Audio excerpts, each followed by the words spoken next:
জায়মা রহমান যদি আপনার কাছে কোনো আবদার করতো, আপনি কি সেটি ফেলতে পারতেন? তাহলে আপনি আমাদের এই আবদার কিভাবে ফেলে দিবেন? আমার সন্তান যদি কোনো আবদার করতো, সেটার যদি বাস্তবতা থাকতো বা বাস্তবতা থাকে, অবশ্যই আমি সেটা রাখবো। মাননীয় প্রধানমন্ত্রী, আপনি চাঁদপুরে আসে আমরা অত্যন্ত আনন্দিত এবং গর্বিত। ইলিশের বাড়ি চাঁদপুরে আপনাকে স্বাগতম। আমি বিগত 3 বছর ধরে চাঁদপুর সরকারি কলেজে পড়াশোনা করছি, কিন্তু বহু বছর ধরে চাঁদপুর সরকারি কলেজে অবকাঠামোগত কোনো উন্নয়ন দেখছি না। আমরা বর্তমানে চাঁদপুর সরকারি কলেজে প্রায় 17,000 শিক্ষার্থী আছি, কিন্তু সে তুলনায় জায়গা অনেক কম।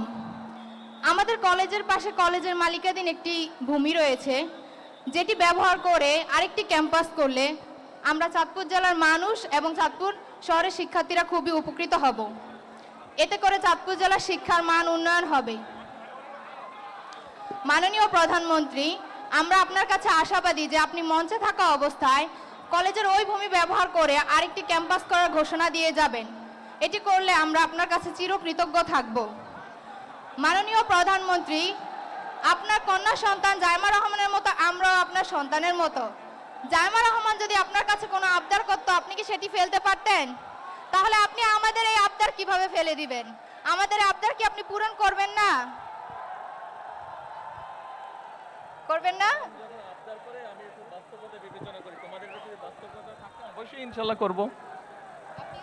আমাদের ছাত্রী, নামটা মেহরুন্নেসা, মেহরুন সুলতানা, ওর কলেজের ব্যাপারে একটি কথা বলেছে। ও আমাকে বলেছে আমার সন্তানের মতো নয়, এবং আমার সন্তান যদি কোনো আবদার করতো আমি রাখতাম কিনা। আমার সন্তান যদি কোনো আবদার করতো, সেটার যদি বাস্তবতা থাকতো বা বাস্তবতা থাকে, অবশ্যই আমি সেটা রাখবো।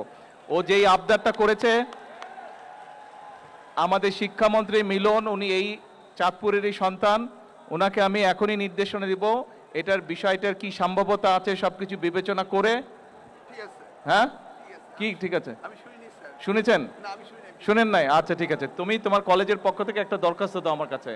ওখানে যাও, গিয়ে প্রিন্সিপাল স্যারের সাথে কথা বলে একটা দরখাস্ত দাও, তারপরে আমি দেখছি। সরকারের থেকে কিছু আইন কানুন আছে, কাজেই আমরা চেষ্টা করব সম্ভাব্যতা যাচাই করে বাস্তবায়ন করতে। ঠিক আছে?